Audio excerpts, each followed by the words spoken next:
የኢትዮጵያ የሰላም አምባሳደርነት በዓለም አቀፍ ደረጃ አድናቆት እየተቸረው ነው።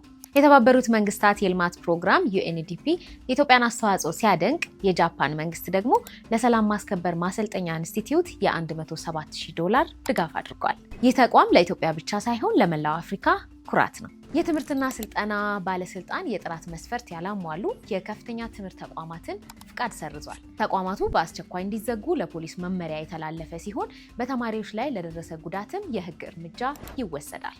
የትምህርት ማስረጃችሁ ዋጋ እንዳያጣ ተቋማችሁን ደጋግማችሁ ፈትሹ፣ ለጓደኞቻችሁም ሼር አድርጉ።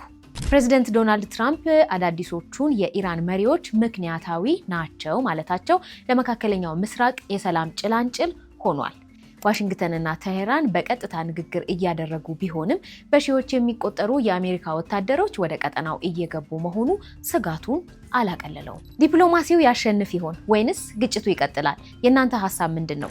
የመካከለኛው ምስራቅ ሰላም እንዴት ይሰፍናል?